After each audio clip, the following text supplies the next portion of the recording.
Hello and welcome to part 2 of this two-part episode on the scene track entry. In part 1 I dealt with the container position tab briefly and the camera tab in great detail. In this part I'll be concentrating on the two remaining tabs, the Lights tab and the Render tab. I'm using Title Studio from within Continuum 2022. Your version's UI may be different. I'm going to make a start by adding a spline primitive.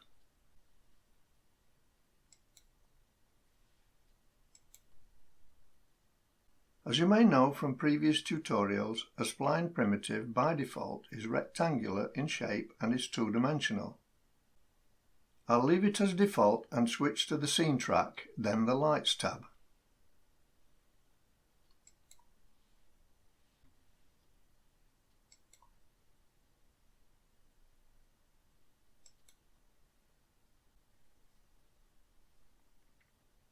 There aren't many parameters, so I'll go through them here. I'll first point out that, as with other parameter sections, each parameter with an associated interpolation control is able to be keyframed. You will also notice that an icon representing the enabled light source is displayed on the composite display. It's accompanied by the familiar Translate interactor allowing on-screen control of movement. At the top of the window are the ambient light controls. Ambient light refers to a light source that is omnidirectional. In other words, it enters the scene from all directions. As such, it doesn't create any shadows. The ambient parameter determines the intensity of the light. The color of the light is determined by the ambient color parameters. Before going any further, it's important to understand how the ambient color is affected by other color settings. Take this situation where we have a two-dimensional object such as this spline primitive. If the default light source is disabled, the color of the light reflected by the object will be a mixture of the object's fill color and the ambient color. At the moment, the object can't be seen because I've disabled the light source and the ambient value is low. For this demonstration, I'll set the ambient value to maximum.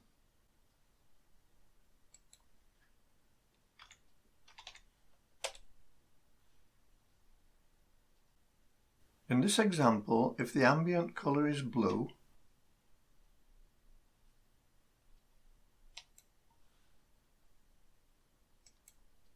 and the object's fill color is yellow,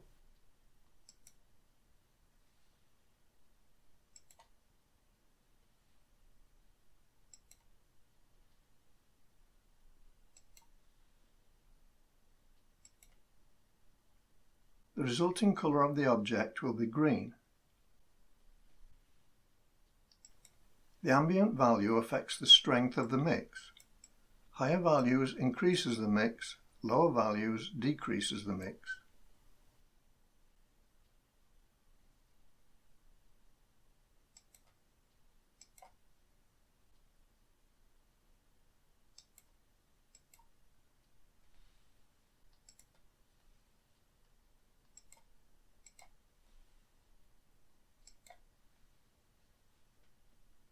By default, the object's fill color is white, and by default the ambient color is white. So increasing the ambient value will increase the mix of white.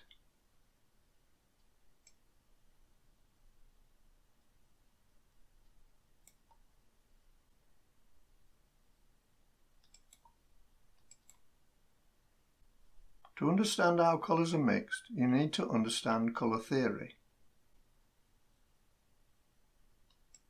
Now for a different situation.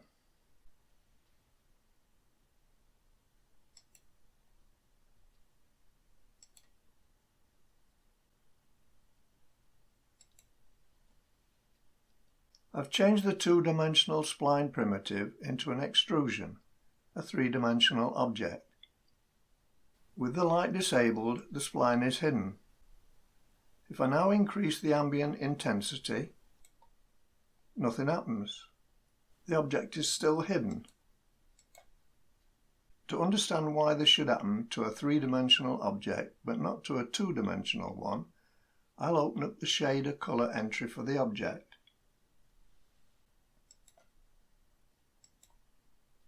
You can see that it now has different colour characteristics to a two-dimensional object. There are now three colour settings, and the one we are interested in here is the ambient colour setting. This colour is set to almost black by default, so when the light source is disabled, the only source of light is the mix of the two ambient light colours. If you mix black with white, the result is black. Now, if I change the colour,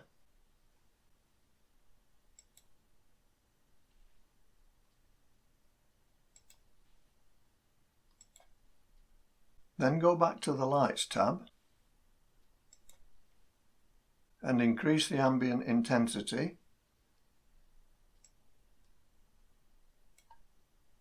you can see that the object is now illuminated green. You remember earlier I talked about ambient light being omnidirectional and that it didn't create shadows? Well, if I just tumble the object,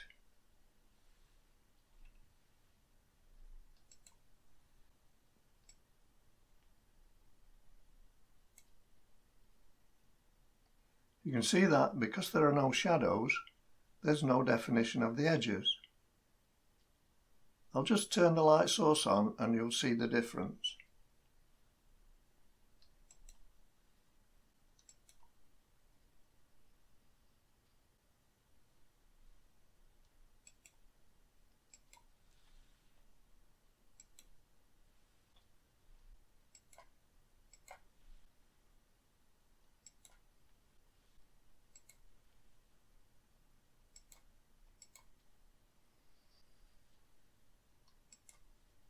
On the left-hand side of the window there are three checkboxes. These enable or disable the three possible light sources. Associated with these checkboxes are three square buttons. These are latching buttons which act like the camera buttons described in part 1. Latching a button down will display the parameters for that particular light source. At the same time, any button already selected will be unselected. The type drop-down list has three possible light source types. By default, the light source is a point light. This is a light source that's directional, similar to a spotlight, but very much diffused.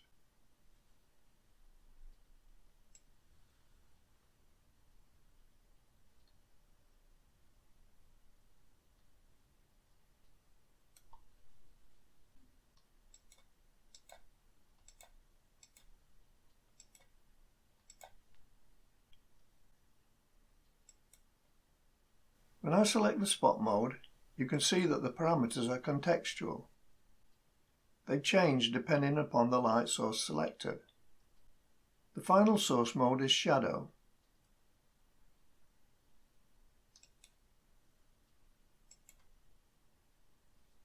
It's basically a spotlight source, but unlike the spotlight, it's capable of casting shadows.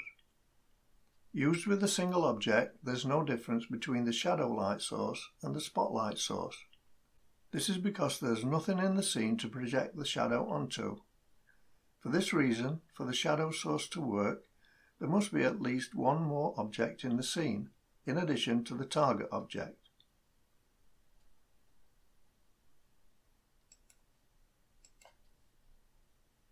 Now let's look at the light source parameters in detail. As usual, all parameters with interpolation mode boxes can be animated using keyframes. The light X and light Y parameters determine where the light source is located in the X and Y planes, relative to the target frame center. As you can see by the on-screen interactor icon, by default this is situated upper left. I can change the X and Y values or use the interactor to move the light source. For a 1920 by 1080 resolution project, an X value of 960 and a Y value of 540 will place the light source in the center of the target frame.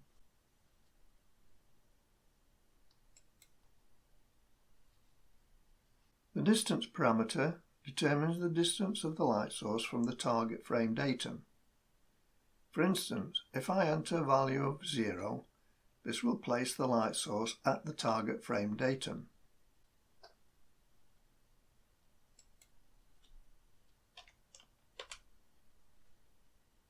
At this distance, the light source will be pointing away from the object, so the object won't be illuminated. You can see this best with the left camera view. I'll also switch to dual horizontal.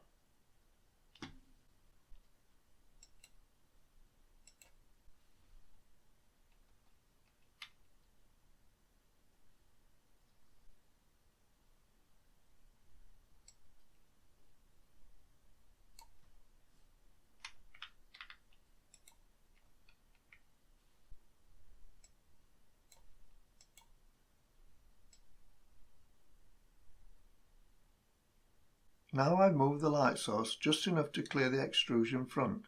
You can see a hint of the light.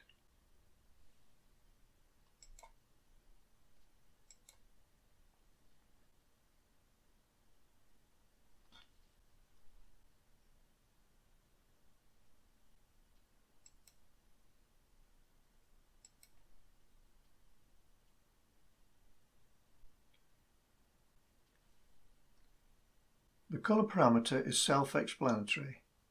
Be aware though, if the object is an extrusion as this is, the effect of the light colour on the object will depend upon the object's diffuse colour as set in the object's material attribute. For example, I'll set the light colour to yellow.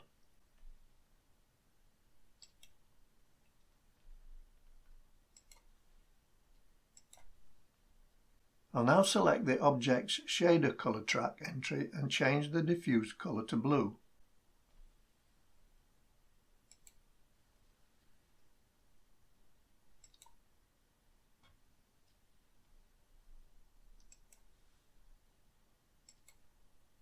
You now see that the colour of the object is green, a mixture of yellow and blue.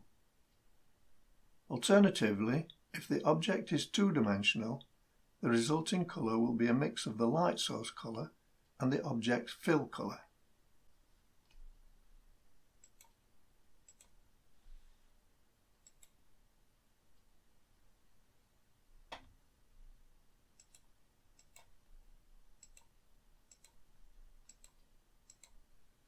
The intensity parameter determines the brightness of the light source.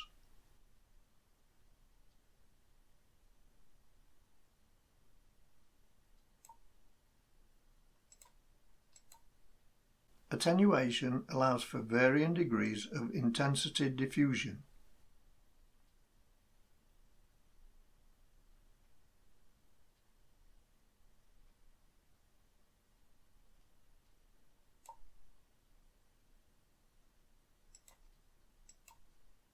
Now to look at parameters available with the spot source mode. The first three parameters have the same function as with the point source mode. For the purposes of demonstrating the next three parameters, I'll set the light source in the centre of the target frame.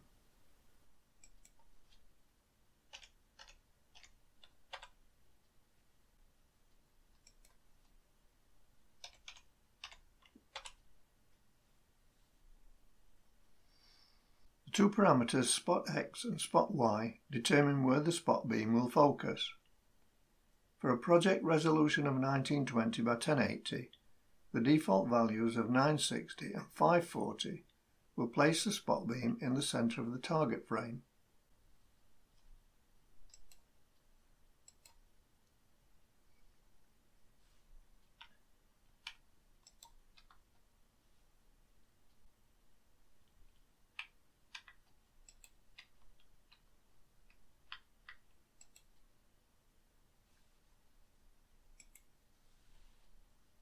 The value of spot Z determines where on the Z axis the spot beam focuses.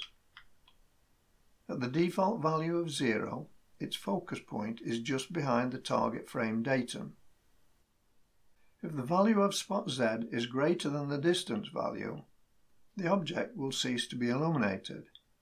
This is because the spot beam will now shine away from the object.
You can see that the light beam is now pointing away from the object.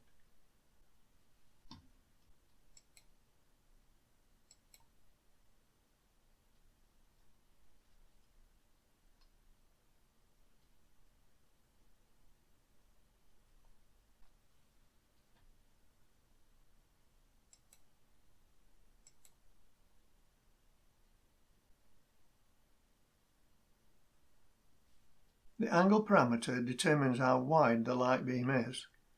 A value of 90 will make the beam as tall as the target frame.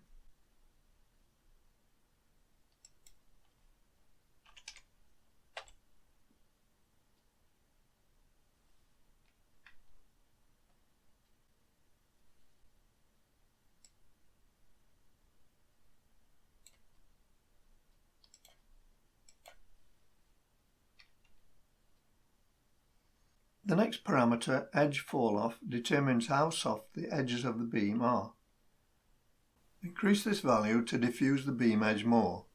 Decrease it to sharpen the beam edge.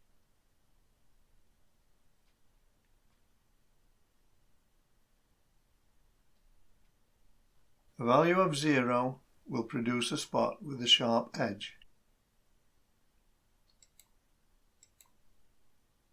The next three parameters perform the same function as those when the point light source is selected.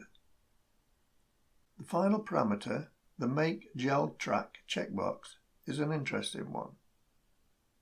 By default, in standalone mode, it will project a default video placeholder onto the object instead of the light beam. If Title Studio is in OFX mode, the video event that has the Title Studio effects applied will appear. By clicking on the Change Track Media icon on the texture video entry, this placeholder can be replaced by one of a number of media items. Just to demonstrate this, I'll select an image file.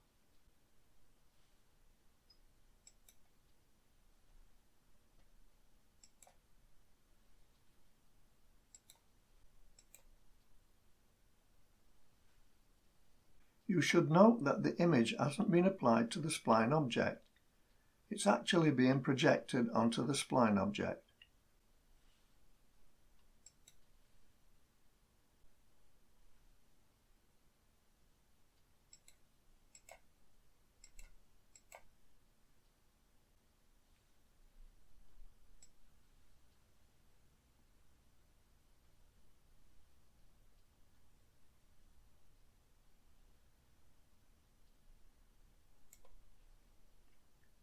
To show that it's being projected onto the spline object, if I hide the object, the flag disappears.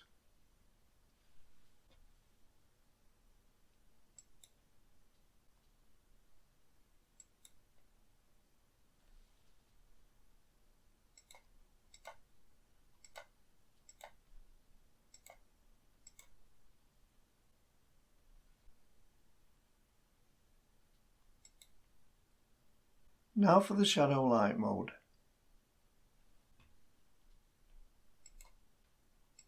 For this mode to function, the scene mode must be 3D render.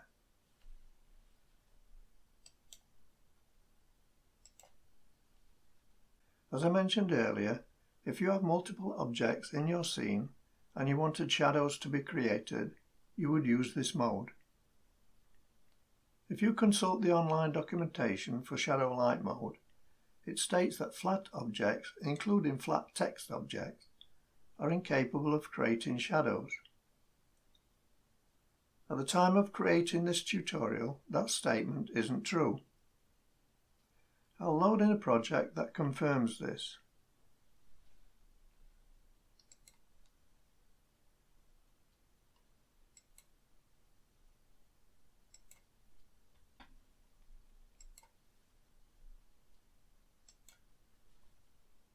You can see from the track entries that I have a rectangular spline object, a circular spline object, and a text object.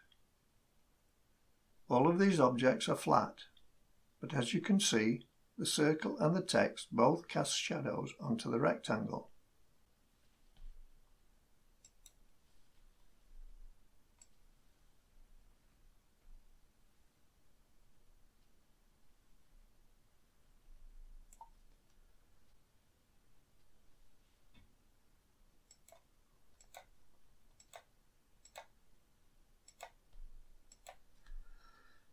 Another documentation error is the statement that the drop shadow effect isn't available with a 3D rendered scene.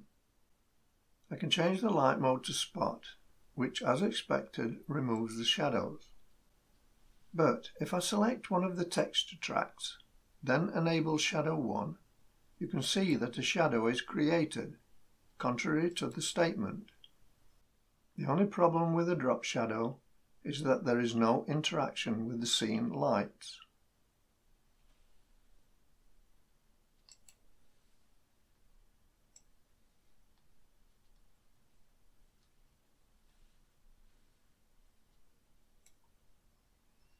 So the point I'm making here is that the documentation isn't always up to date. If it indicates that something can't be done, it's worth trying. It may be an incorrect statement.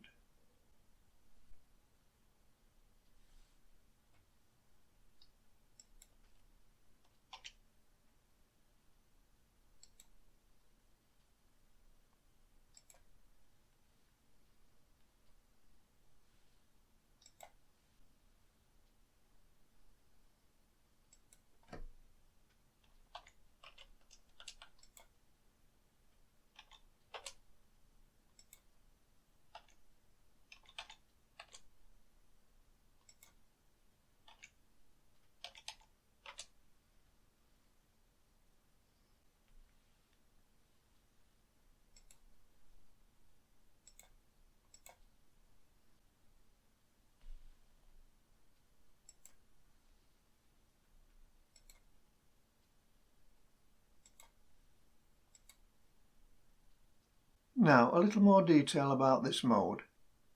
Most of the shadow light mode's parameters function the same as those for the spot mode.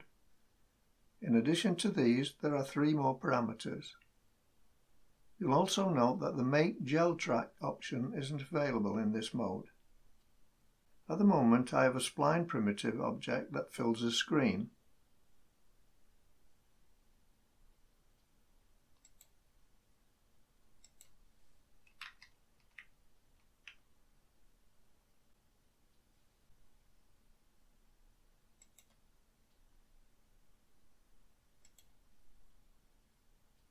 This spline primitive is situated at the Z-axis datum. I'm now going to introduce a text string into the project.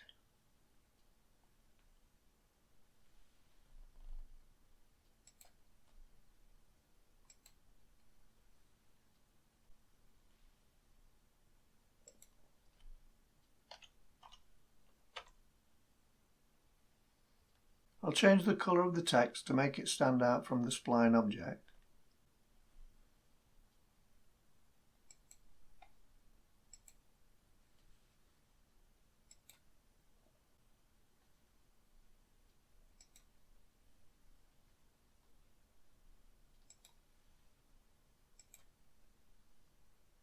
Now, the shadow light mode requires the scene to be 3D render, so I'll change that now.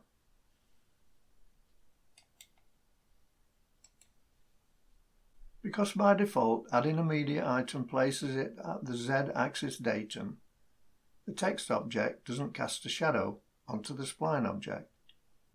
If I select the text shape track and adjust the position Z parameter, you'll now see that it creates a shadow on the spline object.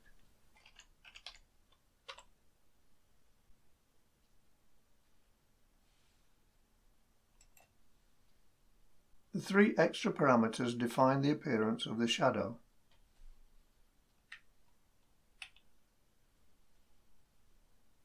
Shadow softness affects the shadow outline. Higher values soften it, lower values harden it.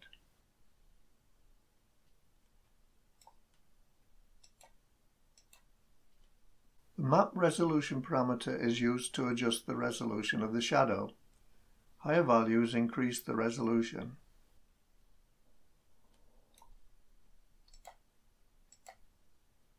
Shadow opacity is self-explanatory. Reducing this value increases the transparency of the shadow.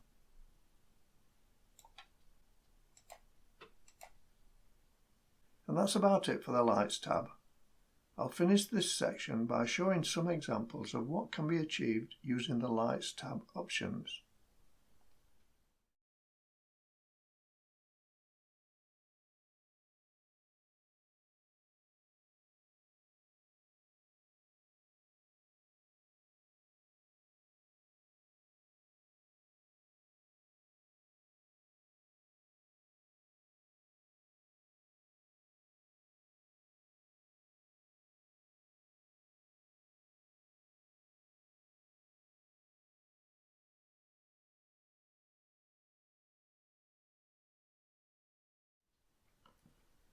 The last of the tabs is the Render tab.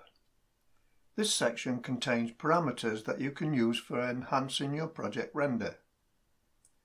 The first parameter, Render Type, allows you to switch between 2D composite and 3D render.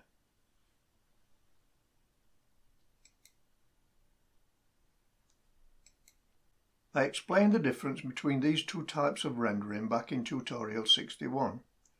Basically, with 2D composite, objects are rendered depending upon their position in the track structure. An object higher up in the track structure will always render in front of an object lower down, even if the object lower down is located in front. With 3D render, objects will be rendered solely depending upon their position in 3D space. Their position in the track structure is irrelevant. Changing this mode is identical to change it by right-clicking the scene entry. I'll leave the parameter labelled Make Environment Map Track until a little later.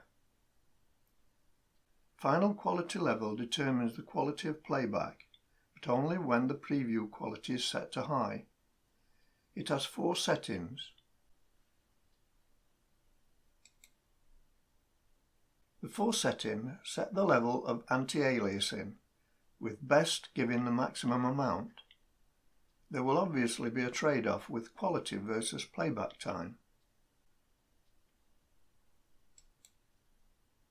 The checkbox labelled Better Transparent Intersections is puzzling.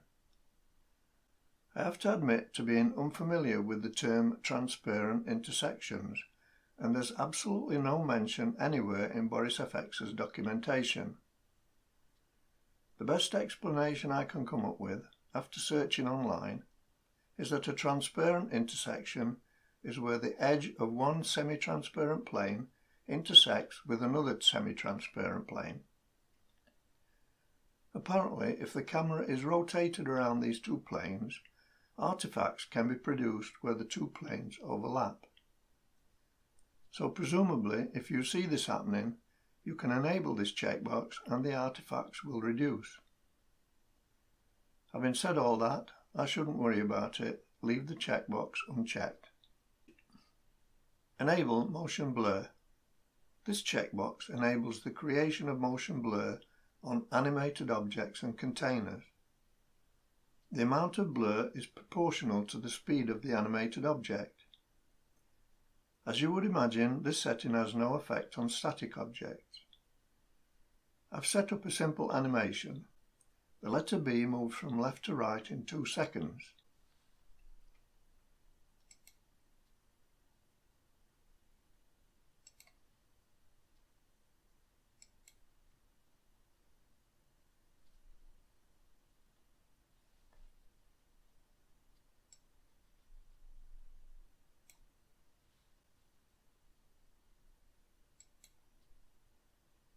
You can see immediately that the letter B is shifted slightly to the right and appears blurred.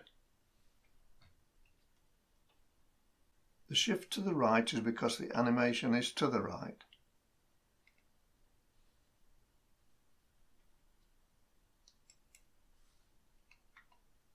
I'll now change the animation so that the letter moves to the left.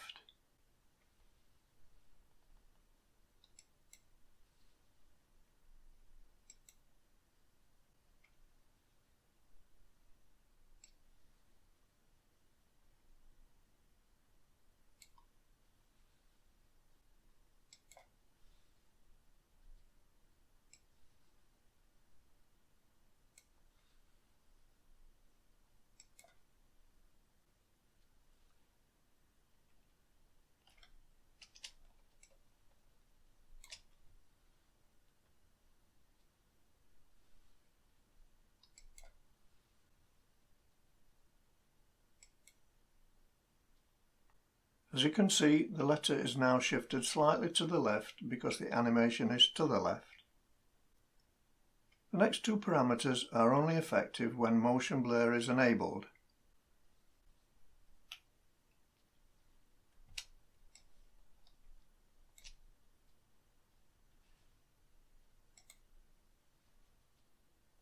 Shutter angle has an effect on the amount of blur already present due to movement. It's analogous to the shutter angle of a conventional film camera. By default, the shutter angle is 180 degrees, equating to the shutter being open for half of each frame. Higher values equates to a shutter being open longer, creating more pronounced blur.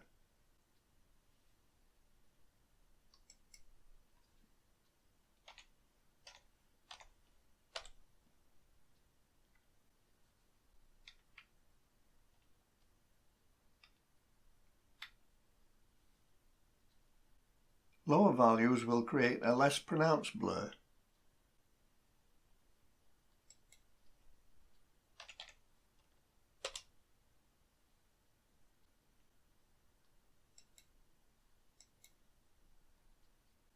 The smoothness drop-down list has 4 options.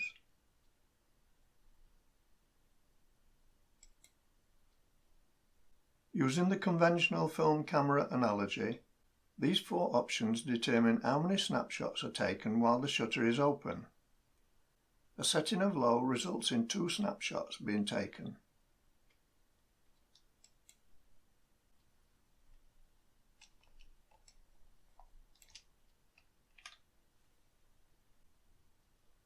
Medium will result in 4 snapshots.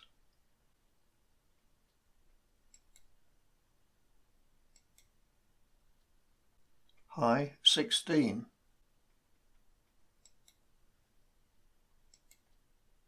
And so on. The more snapshots are taken, the smoother the blur will be. It has to be pointed out that at lower shutter angles, the difference in smoothness settings will be less pronounced.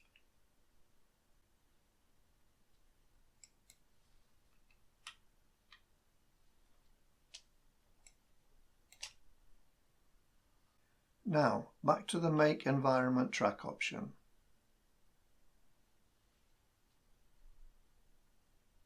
Setting this to On creates an extra track directly beneath the Scene track, which contains a 360-degree environment map for the scene.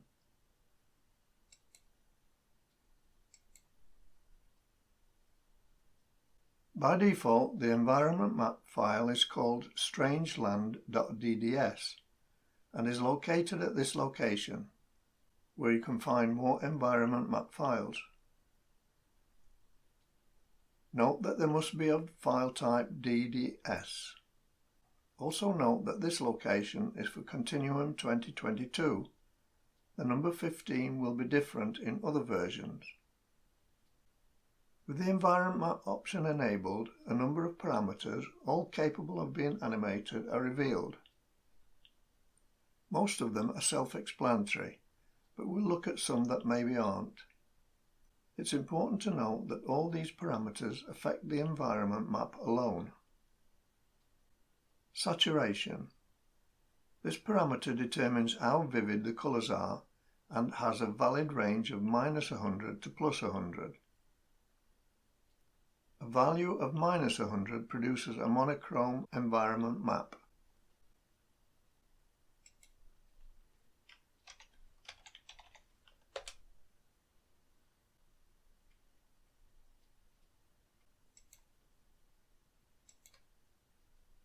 The next parameter allows gamma correction to be applied to the environment map.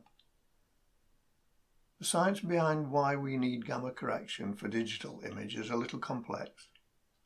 Put simply, a digital camera perceives the range of light intensity of a subject different to how the human eye perceives that range. Gamma correction provides a means of compensating for that difference. The next 2 parameters work in conjunction with each other. By default, the tint color is white and the strength is 0. Increasing the tint strength up to a maximum of 100 will increase the amount of tint colour applied to the environment map.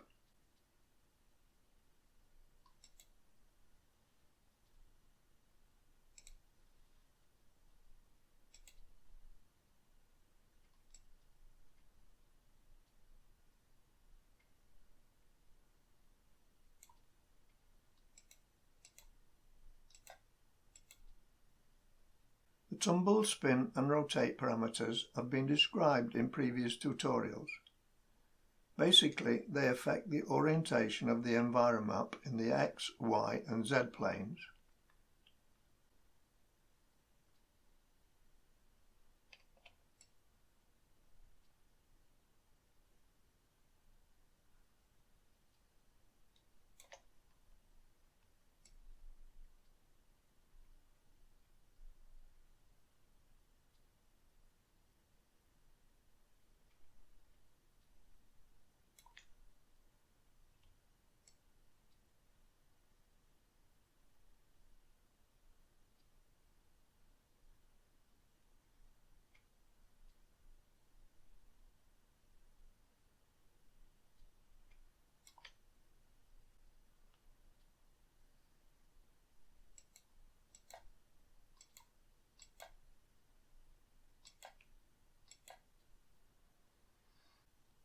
That's all for this tutorial. Another long one, but I hope you've found it useful. If you have and haven't subscribed yet, please consider doing so. Until the next time, bye for now.